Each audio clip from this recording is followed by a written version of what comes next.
Yo, what's going on everybody, and welcome to another video. Today is going to be something different than what I'm used to because I'm going to be addressing a topic that has recently been discussed among Discord channels and on Twitter. I'm not sure if you're aware of the recent developments on Twitter concerning Skippy6 Gaming, but it all basically started from, well, it started early on, but what kicked this discussion off was Skippy6 Gaming copied a tutorial that Don Quantum, a small YouTube channel, had posted basically block for block, did his own tutorial on it, and then posted it to his channel. While he did give proper credit in this instance, he has been known to not give credit in the past. He's copied Silent Whisper's builds before, he's copied Navy Nexus's builds, and I believe Conniption Fit, which I'm not 100% certain of, but I think he did copy one of his builds as well. So this is kind of like an issue between among technical players and just YouTubers in general that play the Bedrock edition of Minecraft.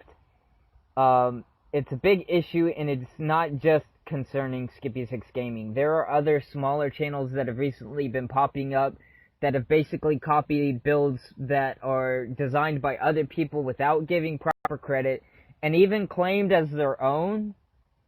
So it's a big issue because, like, these people have been spending hours upon hours of testing to find these different game mechanics, especially concerning zero ticking, which is relatively new. It's about 3 to 4 months old that we discovered the mechanic and everything.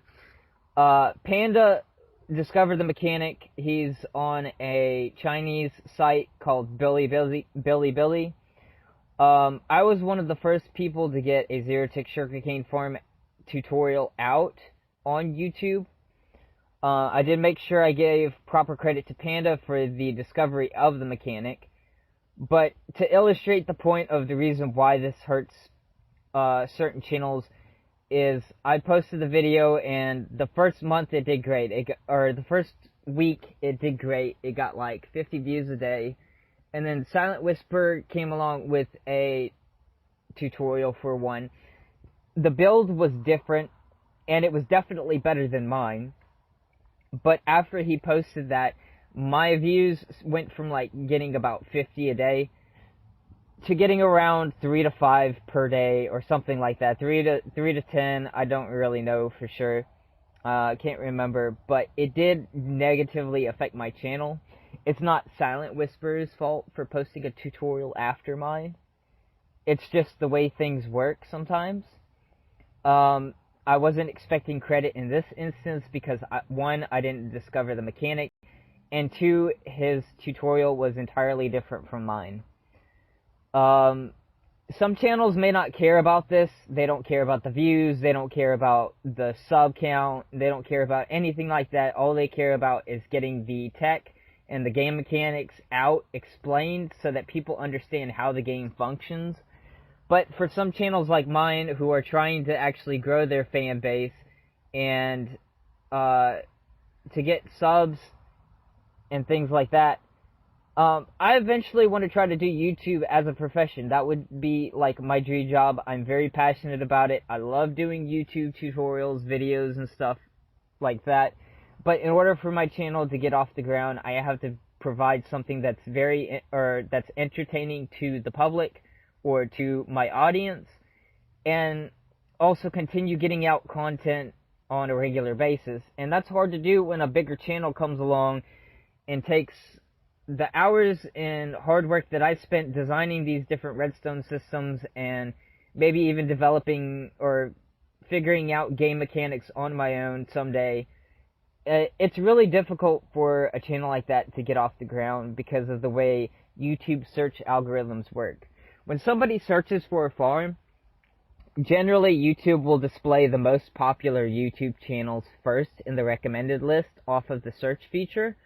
And then the smaller channels just kind of get kicked to the side, and they get a fraction of the views, they get a fraction of the ad revenue if they have any to begin with. My channel doesn't have any because I only have around 600 subs, and YouTube requires a minimum of 1,000 subs and a certain number of watch hours per month in order to qualify for ad revenue and monetization. So for me, it's really hard to get off the ground when bigger channels are basically putting out the same type of content and everything on YouTube. And it's really easy to follow crowd mentality with this and just go with the flow of, like, especially bigger YouTube channels and communities, where it's just like, oh, well, everybody else is talking about it this way, so I don't see any reason why a YouTuber should have to credit or anything like that. It's all just a thing to grab attention and to place blame and everything like that. But that's not really the case, and that's kind of the reason for this video, is to explain everything in a way that everyone can understand and make a decision for themselves whether it hurts the community more than it helps. It definitely hurts the community when people do hours of testing, and especially specific channels, they do hours of testing. Bigger channels don't get permission to copy the build. They don't give credit for the game mechanics or the original video.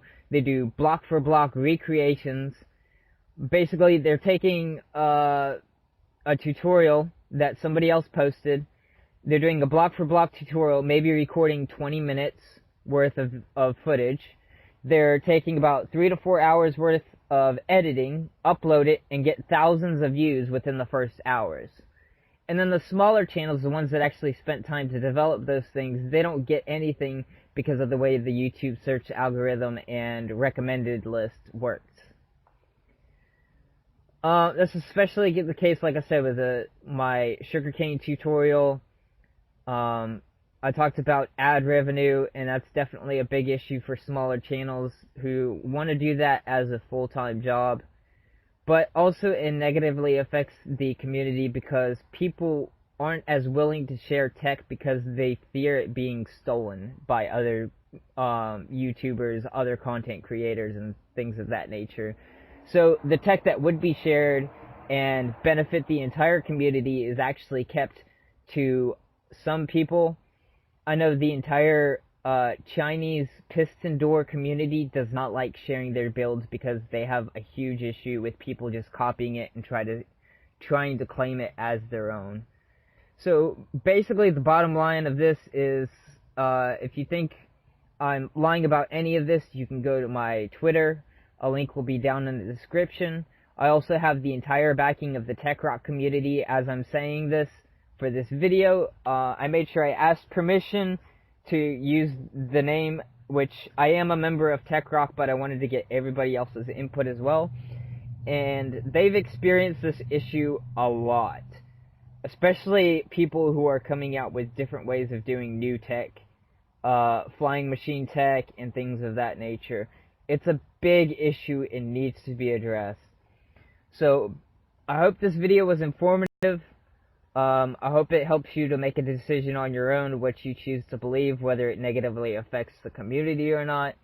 But basically the bottom line is ask for permission before you use somebody else's design. It's not that hard, literally like 5-10 minutes most, to try to figure out a way to contact that person and ask them for permission. Provide proper credit, preferably a link to the original mechanic or tutorial if it was a tutorial. Make sure you provide proper credit and a link or something so that people can go and actually see the original creator or the original founder of the idea. Anyways, that's all I have to say about the matter. I hope you guys enjoyed this video. If you did, please leave a like and subscribe, and I will see you all in the next one. Peace.